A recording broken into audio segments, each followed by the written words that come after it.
Hello, I'm Anna Nelson, research champion for the National Capital Area Chapter, and I'm here this week at AAIC to learn about the latest Alzheimer's and dementia research from some of the brightest minds from around the world. And today I'm delighted to introduce you to Dr. Yakeel Quiroz, and she is going to tell us a little bit about her work with autosomal dominant Alzheimer's disease, the Columbia Boston project. Welcome, and thank you so much for spending this time with me this afternoon. Tell us a little bit about your work. Thank you for having me. So my name is Yakeel Quiroz. I'm an associate professor at the Harvard Medical School, and I'm the director of the Multicultural Alzheimer's Prevention Program at the Massachusetts General Hospital. And as you mentioned, I have been working with some families from Colombia that have autosomal dominant Alzheimer's disease. This form of the disease is actually explained by mutations, genetic mutations, and the ones that we have in Colombia, they are explained by a mutation in a gene that is called PCMD1, and because this mutation, they actually develop a form of the disease that is called early onset Alzheimer's disease. So they usually develop a dementia in their 50s. So as part of the COLBOS project, or the Colombian Boston project, we have been able to bring families from Colombia to Boston to characterize their changes, and especially their brain changes, using neuroimaging and other biomarker examinations. And that's what we have been doing for the past almost 10 years. You know, the first time I heard about the study was, I think there was a 60-minute special, and I think they covered it twice. And I also remember reading an article in the New York Times a while ago about one of your research studies on a Colombian woman who had a very rare genetic mutation that caused an abnormal amount of amyloid in the brain, but yet she did not develop early onset Alzheimer's disease, which is really interesting. Can you tell me about the findings of the study, and why is that important for your work? So as part of this study, the COLBOS project, we identify one individual, Doña Lilia Piedrahita, who she actually didn't develop the symptoms of the disease at the expected age in the 50s, but she only showed symptoms of Alzheimer's disease and memory impairment in her 70s, almost 30 years after, almost 30 years after her expected age of clinical onset. So we brought her to Boston, and we were able to characterize some of the changes in her brain. And as you mentioned, so we observed that she had some really high levels of one of the proteins that is impacting Alzheimer's disease, amyloid, but we saw that she also had very limited levels of another protein that is tau pathology.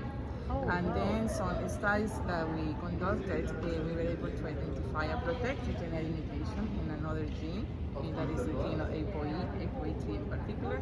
And the mutation that was identified was the mutation of Christchurch. Some of the studies that we did after the mutation was identified actually led us to we must identify a potential mechanisms of protection against Alzheimer's disease and cognitive decline. And some of the studies that we are doing since then is kind of like suggesting that this mutation can be protected, reducing that tau pathology. So that research is going to continue, and what is your hope down the road?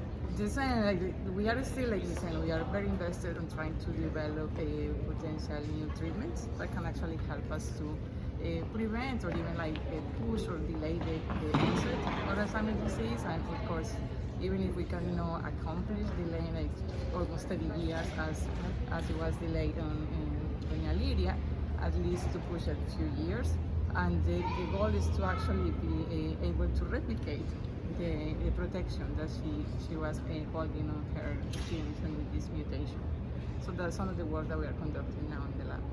That's wonderful, because for those of us that have a connection, that have a family member or a friend that has Alzheimer's, it gives us hope, because if we could delay and have them for 20 or 30 more years, like in the case of this one patient, that would be like a gift, you know? That would be for somebody that was, for instance, going to develop Alzheimer's disease in the 70s, that would mean that maybe they won't develop it, because if you push it, maybe they will die of other reasons, but not Alzheimer's disease. But the same, like this is still in development, and it will take us many more years. But we hope that in the future, yeah, we can develop some potential treatments in that direction. That's exciting. So for people who are not genetically predisposed to Alzheimer's or early onset Alzheimer's, what can they do to reduce their risk? Yeah, that's a really good question because as we know, like this, and Alzheimer's disease, most of the cases are not explained by genetic risk factors, and there is still many things that we can do at the level of lifestyle, and I think that it's very important that we start taking some action into that. Like in the conference, for instance, we are learning more about research in physical activity and the importance of being involved in physical activity, and like being active not just physically but also mentally, like doing some activities that can be important for boosting your brain health is key, like being socially active as well. I think that is important. Sleep is another factor that has been a key there. Trying to find a way for you to also relax. You know, sometimes we don't think about stress as a risk factor, but it's also something important to keep in mind. So everything that is important as well for your heart health is also a risk factor or a potential protective factor for brain health. So try to keep your cardiovascular health also under control.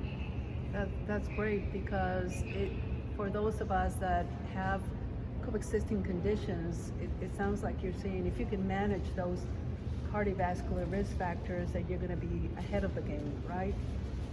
So one of the reasons that has been presented here is saying like cardiovascular risk factors can actually increase your risk to develop dementia, but also can reduce your risk to develop dementia.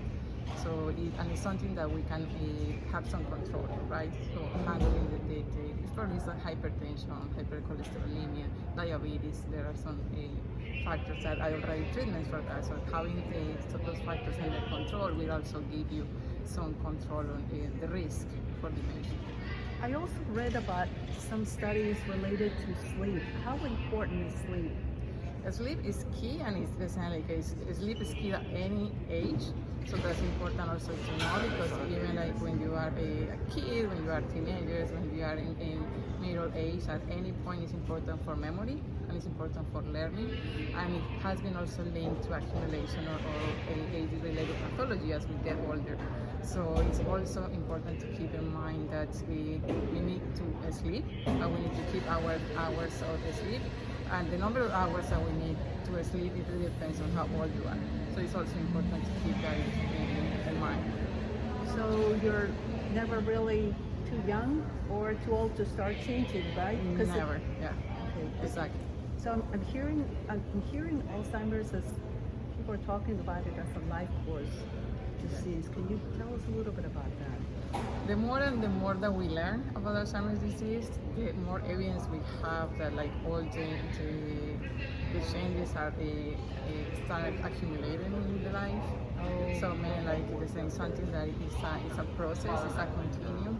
Right. That is something that is saying like you sleep, for instance, the case that I was saying, like if you don't sleep well when you are in your 20s and your 30s, something that is going to be accumulating later in life as well. So like start sleeping well whenever your age is, because sleep is going to be a key factor in the future. Like as you have physical activity, for instance, like they say, like your body is going to be taking count, or that like you said, like if you have an active body in your 20s, in your 30s, in your 40s, it's something that is going to be taking an accumulation later in life as well. So it's kind of like a continuum and a process. Thank you. My gosh, in this last couple of minutes, I learned so much. For me, the big takeaway is we can take action today, and you're giving us hope, and we're just so delighted to have researchers like yourself doing this hard work. Thank you again for your time. Thank you so much for having me. Thank you, everyone.